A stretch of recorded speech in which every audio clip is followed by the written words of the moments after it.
سورۃ المزمل، سورہ مزمل کا تعارف، مقام نزول۔ سورہ مزمل مکہ مکرمہ میں نازل ہوئی ہے۔ رکوع اور آیات کی تعداد، اس صورت میں 2 رکوع اور 20 آیتیں ہیں۔ مزمل نام رکھنے کی وجہ، مزمل کا معنی ہے چادر اوڑھنے والا، اور اس صورت کی پہلی آیت میں اللہ تعالیٰ نے اپنے حبیب علیہ الصلوۃ والسلام کو یا ایھا المزمل فرما کر ندا کی ہے۔ اس مناسبت سے اسے سورہ مزمل کہتے ہیں۔ سورہ مزمل کے مضامین، اس صورت کا مرکزی مضمون یہ ہے کہ اس میں حضور اقدس علیہ الصلوۃ والسلام کی عبادت، وظائف اور اذکار سے متعلق کلام کیا گیا ہے، اور اس میں یہ مضامین بیان کیے گئے ہیں۔ اس صورت کی ابتدا میں اللہ تعالیٰ نے اپنے حبیب علیہ الصلوۃ والسلام سے بڑے لطف و کرم والے انداز میں خطاب فرمایا، اور انہیں رات کے کچھ حصے میں اپنی عبادت کرنے، خوب ٹھہر ٹھہر کر قرآن مجید کی تلاوت کرنے کا حکم دیا، اور انہیں بتایا کہ ہم عنقریب آپ پر ایک انتہائی عظمت، جلالت اور قدر والا کلام نازل فرمائیں گے۔ نمبر 1، یہ بتایا گیا کہ دن کے مقابلے میں رات کے وقت عبادت کرنے میں زیادہ دل جمعی حاصل ہوتی ہے۔ نمبر 2، کافروں کی گستاخیوں پر رسول کریم علیہ الصلوۃ والسلام کو صبر کرنے کی تلقین کی گئی، اور آپ سے فرمایا گیا کہ جو لوگ آپ کو اور قرآن مجید کو جھٹلا رہے ہیں، آپ کی طرف سے انہیں اللہ تعالیٰ کافی ہے۔ نمبر 3، قیامت کے دن کفار کے عذاب کی کیفیت بیان کی گئی، اور کفار مکہ کو بتایا گیا کہ جس طرح اللہ تعالیٰ نے فرعون کی طرف رسول بھیجے، اسی طرح اللہ تعالیٰ نے تمہاری طرف بھی ایک رسول بھیجے جو تم پر گواہ ہیں، اور اگر تم بھی ان کی نافرمانی کرتے رہے تو تمہیں فرعون سے زیادہ سخت عذاب میں مبتلا کیا جا سکتا ہے۔ نمبر 4، یہ بتایا گیا کہ دنیا و آخرت کے عذاب سے ڈرانے والی آیات مخلوق کے لیے نصیحت ہیں، اور جو چاہے ان سے نصیحت حاصل کرے۔ نمبر 5، اس سورت کے آخر میں امت سے تہجد کی فرضیت منسوخ کر دی گئی، اور عبادت کے معاملے میں آسانی فرما دی گئی۔ سورہ جن کے ساتھ مناسبت، سورہ مزمل کی اپنے سے ماقبل سورت جن کے ساتھ مناسبت یہ ہے کہ سورہ جن کے آخر میں وحی کی عظمت بیان ہوئی، اور سورہ مزمل میں بھی وحی کی عظمت بیان کی گئی ہے۔ اے چادر اوڑھنے والے، رات کے تھوڑے سے حصے کے سوا قیام کرو، آدھی رات قیام کرو، یا اس سے کچھ کم کر لو، یا اس پر کچھ اضافہ کر لو، اور قرآن خوب ٹھہر ٹھہر کر پڑھو۔ یا ایھا المزمل، اے چادر اوڑھنے والے۔ اس آیت کے شان نزول کے بارے میں ایک قول یہ ہے کہ وحی نازل ہونے کے ابتدائی زمانے میں سید المرسلین صلی اللہ تعالی علیہ وسلم خوف سے اپنے کپڑوں میں لپٹ جاتے تھے۔ ایسی حالت میں حضرت جبرائیل علیہ الصلوۃ والسلام نے آپ علیہ الصلوۃ والسلام کو یا ایھا المزمل کہہ کر ندا کی۔ دوسرا قول یہ ہے کہ ایک مرتبہ تاجدار رسالت صلی اللہ تعالی علیہ وسلم چادر شریف میں لپٹے ہوئے آرام فرما رہے تھے، اس حالت میں آپ کو ندا کی گئی یا ایھا المزمل۔ آیت یا ایھا المزمل سے حاصل ہونے والی معلومات، اس آیت سے 2 باتیں معلوم ہوئی۔ نمبر 1، قرآن پاک میں دیگر انبیاء کرام علیہ الصلوۃ والسلام کو ان کے نام شریف سے پکارا گیا، جبکہ سید المرسلین صلی اللہ تعالی علیہ وسلم کو ان کی صفات شریف سے ندا کی گئی ہے۔ نمبر 2، ندا کے اس انداز سے معلوم ہوا کہ اللہ تعالیٰ کے حبیب صلی اللہ تعالی علیہ وسلم کی ہر ادا پیاری ہے۔ قم اللیل الا قلیلا، رات کے تھوڑے سے حصے کے سوا قیام کرو۔ اس آیت اور اس کے بعد والی 2 آیات کا خلاصہ یہ ہے کہ اے چادر اوڑھنے والے، میرے پیارے حبیب صلی اللہ تعالی علیہ وسلم رات کے تھوڑے حصے میں آرام فرمائیں، اور باقی رات نماز اور عبادت کے ساتھ قیام میں گزاریے، اور وہ باقی آدھی رات ہو یا اس سے کچھ کم کر لو، یا اس پر کچھ اضافہ کر لو۔ یعنی آپ علیہ الصلوۃ والسلام کو اختیار دیا گیا ہے کہ عبادت خواہ آدھی رات تک کریں یا اس سے کم، یعنی تہائی رات تک کریں، یا اس سے زیادہ یعنی 2 تہائی رات تک کرتے رہیں۔ نبی کریم علیہ الصلوۃ والسلام اور آپ کے صحابہ کرام علیہم رضوان اسی مقدار کے مطابق رات کو قیام فرماتے، اور ان میں سے جو حضرات یہ بات نہیں جانتے تھے کہ تہائی رات یا آدھی رات یا 2 تہائی رات کب ہوتی ہے، تو وہ ساری رات قیام میں رہتے، اور اس اندیشے سے صبح تک نمازیں پڑھتے رہتے کہ کہیں قیام واجب مقدار سے کم نہ ہو جائے، یہاں تک کہ ان حضرات کے پاؤں سوج جاتے تھے۔ پھر تخفیف ہوئی، اور بعض مفسرین کے نزدیک 1 سال کے بعد اسی سورت کی آخری آیت کے اس حصے فَاقْرَؤُوا مَا تَيَسَّرَ مِنْهُ سے یہ حکم منسوخ ہو گیا، اور بعض مفسرین کے نزدیک 5 نمازوں کی فرضیت سے یہ حکم منسوخ ہو گیا۔ یاد رہے کہ اس آیت میں قیام سے مراد تہجد کی نماز ہے۔ امت کے حق میں تہجد کی فرضیت منسوخ ہو چکی ہے۔ اب رہی یہ بات کہ تہجد کی فرضیت کس کے لیے منسوخ ہوئی، اس کے بارے میں علامہ علی بن محمد خازن رحمۃ اللہ تعالی فرماتے ہیں، اسلام کے ابتدائی دور میں سورہ مزمل کی ان آیات کی وجہ سے تاجدار رسالت صلی اللہ تعالی علیہ وسلم پر اور آپ کی امت پر تہجد کی نماز فرض تھی، پھر تخفیف کی گئی، اور 5 نمازوں کی فرضیت سے امت کے حق میں تہجد کا وجوب منسوخ ہو گیا، اور ان کے لیے تہجد کی نماز ادا کرنا مستحب ہو گیا، جبکہ رسول کریم صلی اللہ تعالی علیہ وسلم کے لیے اس کا وجوب باقی رہا۔ اس کی دلیل یہ آیت مبارکہ ہے، وَمِنَ اللَّيْلِ فَتَهَجَّدْ بِهِ نَافِلَةً لَكَ، ترجمہ، اور رات کے کچھ حصے میں تہجد پڑھو، یہ خاص تمہارے لیے زیادہ ہے۔ یعنی آپ پر اللہ تعالیٰ نے جو اور عبادات فرض کی ہیں ان کے ساتھ ساتھ مزید تہجد کی نماز پڑھنا بھی خاص آپ کے لیے فرض ہے۔ جمہور مفسرین اور فقہا کے نزدیک سید المرسلین صلی اللہ تعالی علیہ وسلم پر فرض نمازوں کے علاوہ نماز تہجد کی فرضیت بھی باقی رہی، جبکہ امت کے حق میں منسوخ ہوئی، اور دلائل کی روح سے بھی یہی صحیح ہے، جیسا کہ اعلیٰ حضرت امام احمد رضا خان رحمۃ اللہ تعالی فرماتے ہیں، قول جمہور مذہب مختار و منصور حضور پرنور علیہ الصلوۃ والسلام کے حق میں تہجد کی فرضیت کا ہے، اسی پر ظاہر قرآن عظیم شاہد، اور اسی طرف حدیث مرفوع وارد۔ قال اللہ تعالی یا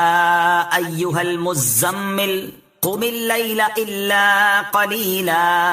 اللہ تعالیٰ کا فرمان ہے، اے چادر اڑنے والے رات کے تھوڑے سے حصے کے سوا قیام کرو۔ وقال تعالی ومن اللیل فتہجد بہ، اور ارشاد فرمایا اور رات کے کچھ حصے میں تہجد پڑھو۔ ان آیاتوں میں خاص حضور اقدس صلی اللہ علیہ وسلم کو امر الہی ہے، اور امر الہی مفید وجوب، اور اللہ تعالیٰ کا نافلہ فرمانا اس وجوب کے منافی نہیں، کیونکہ نافلہ کا معنی ہے زائدہ۔ اب اس آیت کا معنی یہ ہوگا کہ آپ کے فرائض یا درجات میں یہ اضافہ ہے کہ آپ پر یہ لازم واجب ہے، کیونکہ فرائض سب سے بڑے درجے اور فضیلت پر فائز کرنے کا سبب بنتے ہیں، بلکہ اس کی تائید اللہ تعالیٰ کے اس ارشاد لکا سے ہو رہی ہے۔ امام ابن حمام فرماتے ہیں کہ بعض اوقات مجرور یعنی حرف کاف کے ساتھ مقید کرنا اسی بات کا فائدہ دیتا ہے، یعنی یہ فرائض میں آپ کے لیے اضافہ ہے، کیونکہ متعارف نوافل صرف آپ ہی کے لیے نہیں بلکہ اس میں آپ اور دیگر لوگ مشترک ہیں۔ اور مفتی شریف الحق امجدی رحمۃ اللہ تعالی اسی مسئلے کی تحقیق کرنے کے بعد فرماتے ہیں، صحیح یہ ہے کہ نماز تہجد حضور اقدس علیہ الصلوۃ والسلام پر نماز پنجگانہ کی فرضیت کے بعد بھی فرض رہی۔ اور مفتی نعیم الدین مراد آبادی رحمۃ اللہ تعالی فرماتے ہیں،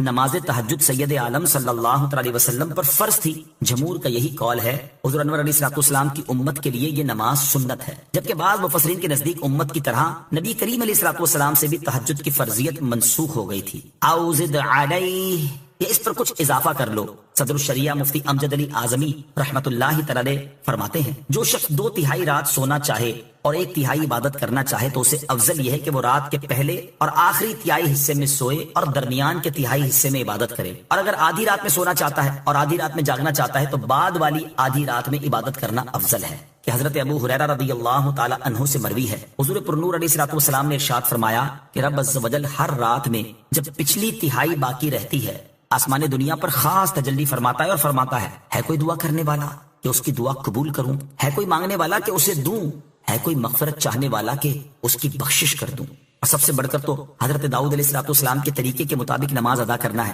جیسا کہ حضرت عبداللہ بن عمر رضی اللہ تعالی عنہما سے روایت ہے، حضور اقدس صلی اللہ تعالی علیہ وسلم نے ارشاد فرمایا، سب نمازوں میں اللہ عز و جل کو زیادہ محبوب نماز داؤد ہے کہ وہ آدھی رات سوتے اور تہائی رات عبادت کرتے، پھر چھٹے حصے میں سوتے تھے۔ وَرَتِّلِ الْقُرْآنَ تَرْتِيلًا، اور قرآن خوب ٹھہر ٹھہر کر پڑھو۔ اس کا معنی یہ ہے کہ اطمینان کے ساتھ اس طرح قرآن پڑھو کہ حروف جدا جدا رہیں، جن مقامات پر وقف کرنا ہے ان کا اور تمام حرکات اور مدات کی ادائیگی کا خاص خیال رہے۔ آیت کے آخر میں ترتیلا فرما کر اس بات کی تاکید کی جا رہی ہے کہ قرآن پاک کی تلاوت کرنے والے کے لیے ترتیل کے ساتھ تلاوت کرنا انتہائی ضروری ہے۔ حضرت عبداللہ بن عمر رضی اللہ تعالیٰ عنہما سے روایت ہے، نبی اکرم صلی اللہ تعالیٰ علیہ وسلم نے ارشاد فرمایا، قیامت کے دن قرآن پڑھنے والے سے کہا جائے گا پڑھتا جا اور ترقی کی منازل طے کرتا جا، اور اس طرح ٹھہر کر پڑھ جس طرح دنیا میں ٹھہر ٹھہر کر پڑھتا تھا، جہاں تو آخری آیت پڑھے گا اسی کے پاس تیری منزل ہے۔ قرآن پاک کی قرآت سے متعلق چند احکام، یہاں آیت کی مناسبت سے قرآن مجید کی قرآت سے متعلق 4 ضروری احکام سماعت فرمائیں۔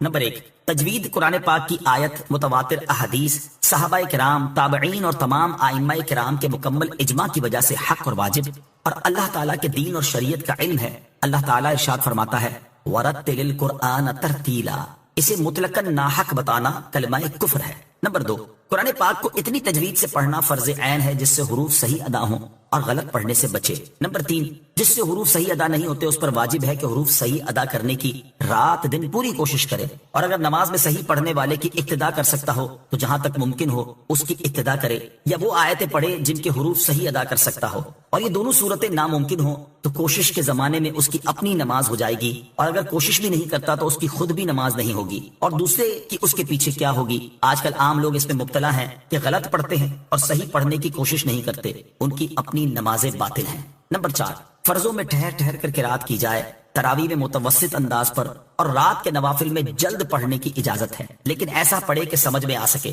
یعنی کم سے کم مد کا جو درجہ کاریوں نے رکھا ہے اس کو ادا کرے، ورنہ حرام ہے، اس لیے کہ ترتیل سے قرآن پڑھنے کا حکم ہے۔ آج کل کے اکثر حفاظ اس طرح پڑھتے ہیں کہ مد کا ادا ہونا تو بڑی بات ہے، یعلمون تعلمون کے سوا کسی لفظ کا پتہ بھی نہیں چلتا ہے، نہ حروف کی تصحیح ہوتی ہے، بلکہ جلدی میں لفظ کے لفظ کھا جاتے ہیں، اور اس پر ایک دوسرے سے فخر ہوتا ہے کہ فلاں اس قدر جلد پڑھتا ہے، حالانکہ اس طرح قرآن مجید پڑھنا حرام اور سخت حرام ہے۔ ایک اور مقام پر صدر الشریعہ مفتی امجد علی اعظمی رحمۃ اللہ تعالی اپنے زمانے کے حفاظ کی حالت بیان کرتے ہوئے فرماتے ہیں، افسوس صد افسوس کہ اس زمانے میں حفاظ کی حالت نہایت ناگفتہ بے ہے۔ اکثر تو ایسا پڑھتے ہیں کہ یعلمون تعلمون کے سوا کچھ پتہ نہیں چلتا، الفاظ و حروف کھا جایا کرتے ہیں۔ جو اچھا پڑھنے والے کہے جاتے ہیں انہیں دیکھیں تو حروف صحیح نہیں ادا کرتے، حمزہ، الف، عین اور ذا، زا، ظا اور ثا، سین، صاد، تا، تو وغیرہ حروف میں فرق نہیں کرتے، جس سے قطعا نمازی نہیں ہوتی۔ فقیر کو انہی مصیبتوں کی وجہ سے 3 سال ختم قرآن مجید سننا نہ ملا۔ مولا عز و جل مسلمان بھائیوں کو توفیق دے کہ ما انزل اللہ، یعنی جس طرح اللہ تعالیٰ نے قرآن پاک نازل فرمایا اسی طرح پڑھنے کی کوشش کریں۔ اور فی زمانہ حفاظ کا تو جو حال ہو چکا ہے وہ تو ایک طرف عوام اور مساجد کی انتظامیہ کا حال یہ ہو چکا ہے کہ تراویح کے لیے اس حافظ کو منتخب کرتے ہیں جو قرآن پاک تیزی سے پڑھے، جتنا جلدی ہو سکے تراویح ختم ہو جائے، اور اس امام کے پیچھے تراویح پڑھنے سے جو تجوید کے مطابق قرآن پڑھتا ہے اس لیے دور بھاگتے ہیں کہ یہ دیر میں تراویح ختم کرے گا۔ اور بعض جگہ تو یوں ہوتا ہے کہ تراویح پڑھانے والے کو مسجد انتظامیہ کی طرف سے ٹائم بتا دیا جاتا ہے کہ اتنے منٹ میں آپ کو تراویح ختم کرنی ہے، اور اگر اس وقت سے 5 منٹ بھی لیٹ ہو جائے تو حافظ صاحب کو سنا دیا جاتا ہے کہ حضرت آپ نے اتنے منٹ لیٹ کر دی، آئندہ خیال رکھیے گا۔ اے کاش کے مسلمان اپنے وقت کا خیال کرنے کی بجائے اپنی نماز کی حفاظت کی فکر کریں۔ اللہ تعالیٰ مسلمانوں کو ہدایت عطا فرمائے، آمین۔ نوٹ: ترتیل کی حدود، ان کی تفصیلات اور احکام جاننے کے لیے فتاوی رضویہ جلد نمبر 6 صفحہ 275 تا 282 کا مطالعہ کیجیے۔ اِنَّا سَنُلْقِي عَلَيْكَ قَوْلًا ثَقِيلًا۔ ترجمہ: بے شک ان قریب ہم تم پر ایک بھاری بات ڈالیں گے۔ اِنَّا سَنُلْقِي عَلَيْكَ قَوْلًا ثَقِيلًا، بے شک ان قریب ہم تم پر ایک بھاری بات ڈالیں گے۔ اس آیت کی تفسیر یہ ہے کہ اے حبیب صلی اللہ تعالیٰ علیہ وسلم، ہم ان قریب آپ پر ایک انتہائی عظمت، جلالت اور قدر والا کلام نازل فرمائیں گے، اور اس کی عظمت و جلالت کی وجہ یہ ہے کہ وہ رب العالمین کا کلام ہے، لہٰذا آپ خود کو وہ عظیم بات قبول کرنے کے لیے تیار رکھیں۔ دوسری تفسیر یہ ہے کہ اے حبیب صلی اللہ تعالیٰ علیہ وسلم، ان قریب ہم آپ پر قرآن نازل فرمائیں گے جس میں احکامات اور ممنوعات ہیں جو کہ سخت تکلیف دہ اور شرعی احکام کے پابند عام لوگوں پر بھاری پڑیں گے، اس لیے آپ ابھی سے انہیں بھاری احکام کا عادی بنائیں۔ تیسری تفسیر یہ ہے کہ اے حبیب صلی اللہ تعالیٰ علیہ وسلم، ان قریب ہم آپ پر ایسا کلام نازل فرمائیں گے جس کا نازل ہونا بہت بھاری ہے۔ قرآن پاک کے نزول کے بارے میں ایک اور مقام پر ارشاد فرمایا، لو انزلنا هذا القرآن على جبل لرأيته خاشعا متصدعا من خشية الله وَتِلْكَ الْأَمْثَالُ نَضْرِبُهَا لِلنَّاسِ لَعَلَّهُمْ يَتَفَكَّرُونَ۔ ترجمہ: اگر ہم یہ قرآن کسی پہاڑ پر اتارتے تو ضرور تم اسے جھکا ہوا اللہ کے خوف سے پاش پاش دیکھتے، اور ہم یہ مثالیں لوگوں کے لیے بیان فرماتے ہیں تاکہ وہ سوچیں۔ اور حضرت زید بن ثابت رضی اللہ تعالیٰ عنہ فرماتے ہیں، اللہ تعالیٰ نے اپنے حبیب علیہ الصلوۃ والسلام پر وحی نازل کی، اور اس وقت آپ کی ران میری ران پر تھی، مجھے اپنے اوپر اتنا بوجھ محسوس ہوا جس سے مجھے ڈر لگ گیا کہ کہیں میری ران ٹوٹ ہی نہ جائے۔ إِنَّ نَاشِئَةَ اللَّيْلِ هِيَ أَشَدُّ وَطْئًا وَأَقْوَمُ قِيلًا إِنَّ لَكَ فِي النَّهَارِ سَبْحًا طَوِيلًا۔ ترجمہ: بے شک رات کو قیام کرنا زیادہ موافقت کا سبب ہے اور بات خوب سیدھی نکلتی ہے، بے شک دن میں تو تمہیں بہت سے کام ہیں۔ ان ناشئۃ اللیل،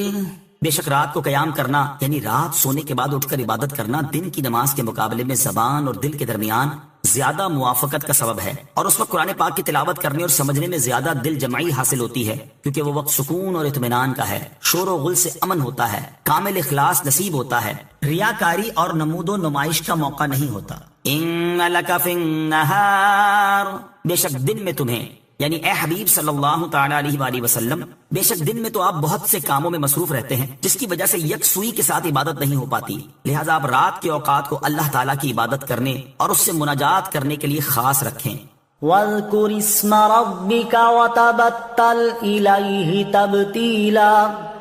ترجمہ: اور اپنے رب کا نام یاد کرو اور سب سے ٹوٹ کر اسی کے بنے رہو۔ وَاذْكُرِ اسْمَ رَبِّكَ، اور اپنے رب کا نام یاد کرو۔ اس کا ایک معنی یہ ہے کہ اے حبیب صلی اللہ تعالیٰ علیہ وآلہ وسلم، آپ رات اور دن کے تمام اوقات میں اپنے رب عز و جل کا نام یاد کرتے رہیں، چاہے وہ تسبیح اور کلمہ طیبہ پڑھنے سے ہو، نماز ادا کرنے، قرآن پاک کی تلاوت کرنے اور علم کا درس دینے کے ساتھ ہو۔ دوسرا معنی یہ ہے کہ اے حبیب صلی اللہ تعالیٰ علیہ وسلم اپنی قراءت کی ابتدا میں بسم اللہ الرحمن الرحیم پڑھیں۔ یاد رہے کہ نماز کے علاوہ اگر قرآن پاک کی تلاوت سورت کی ابتدا سے کی جائے تو بسم اللہ پڑھنا سنت ہے، اور اگر سورت کے درمیان سے تلاوت شروع کی جائے تو بسم اللہ پڑھنا مستحب ہے، اور نماز میں سورہ فاتحہ کے بعد سورت کی تلاوت سے پہلے بسم اللہ پڑھنا سنت نہیں۔ وَتَبَتَّلْ إِلَيْهِ تَبْتِيلًا، اور سب سے ٹوٹ کر اسی کے بنے رہو، یعنی اللہ تعالیٰ کی عبادت ایسی ہو کہ اس میں انقطاع کی صفت ہو، کہ دل اللہ تعالیٰ کے سوا اور کسی کی یاد میں مشغول نہ ہو، اس کی عبادت کے وقت سب سے تعلق ختم ہو جائے اور صرف اسی کی طرف توجہ رہے۔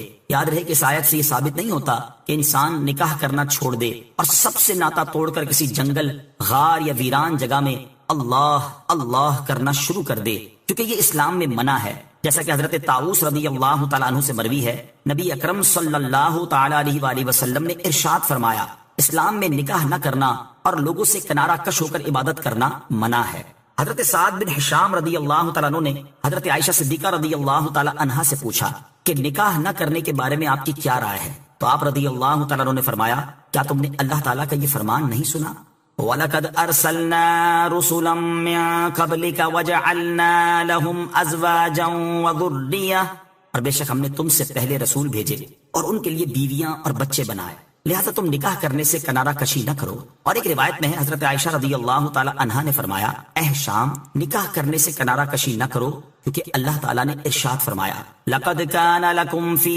رَسُولِ اللَّهِ أُسْوَةٌ حَسَنَةٌ، ترجمہ، بے شک تمہارے لیے اللہ کے رسول میں بہترین نمونہ موجود ہے، اور بے شک رسول اللہ صلی اللہ تعالی علیہ وسلم نے نکاح فرمایا اور ان کے ہاں اولاد بھی ہوئی۔ رب المشرق والمغرب لا الہ الا هو فاتخذه وکیلا، ترجمہ، وہ مشرق اور مغرب کا رب ہے، اس کے سوا کوئی معبود نہیں، تو تم اسی کو اپنا کارساز بناؤ۔ رب المشرق والمغرب،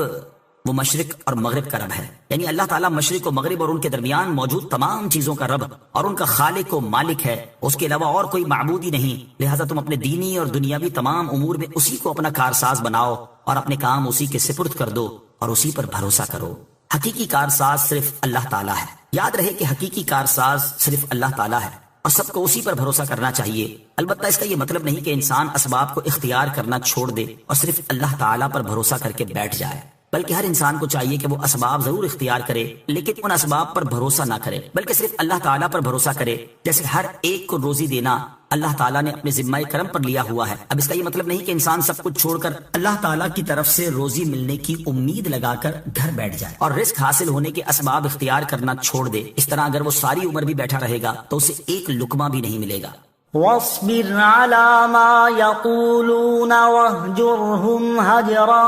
جميلا،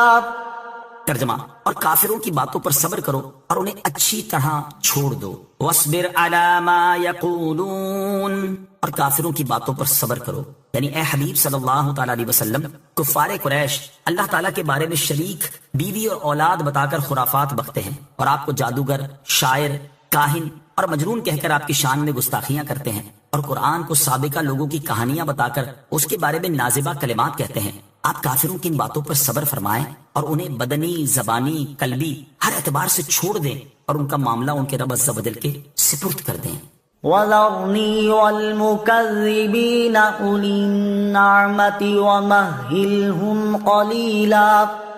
ترجمہ، اور ان جھٹلانے والے مالداروں کو مجھ پر چھوڑو اور انہیں تھوڑی مہلت دو۔ وَذَرْنِي وَالْمُكَذِّبِينَ أُولِي النَّعْمَةِ،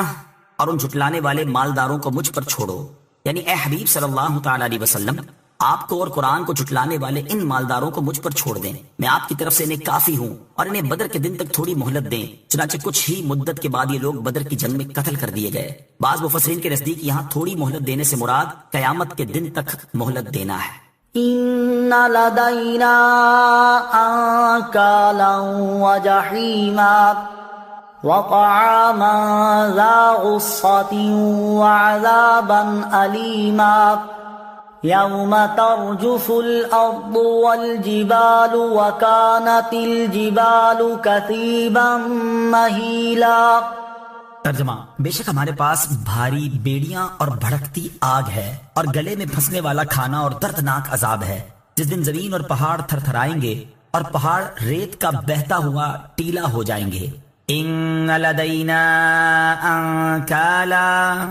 بے شک ہمارے پاس بھاری بیڑیاں ہیں۔ اس آیت اور اس کے بعد والی آیت میں کفار کے عذاب کا وصف بیان کرتے ہوئے فرمایا کہ جنہوں نے نبی کریم صلی اللہ تعالی علیہ وآلہ وسلم کو جھٹلایا، ان کے لیے ہمارے پاس آخرت میں لوہے کی بھاری بیڑیاں ہیں جو کہ ذلیل کرنے اور عذاب دینے کے لیے ان کے پاؤں میں ڈالی جائیں گی، اور بھڑکتی آگ ہے جس پہ انہیں جلایا جائے گا، اور گلے میں پھنسنے والا کھانا ہے جو نہ حلق سے نیچے اترے گا اور نہ حلق سے باہر آ سکے گا، اور ان چیزوں کے علاوہ ان کے لیے ایسا دردناک عذاب ہے جس کی حقیقت کوئی نہیں جان سکتا۔ کفار کے لیے تیار کیے گئے عذابات پڑھ کر مسلمانوں کو کیا کرنا چاہیے؟ قیامت کے دن کفار کے لیے تیار کیے گئے عذاب کے بارے میں پڑھ یا سن کر ہر مسلمان کو چاہیے کہ وہ اپنے دل میں اللہ تعالیٰ کا خوف پیدا کرے۔ یہی ہمارے اسلاف کا طریقہ رہا ہے۔ چنانچہ حضرت عبداللہ بن عمر رضی اللہ تعالیٰ عنہ فرماتے ہیں، حضور اقدس صلی اللہ تعالیٰ علیہ وسلم نے کسی قاری سے یہ آیت سنی، ان لدینا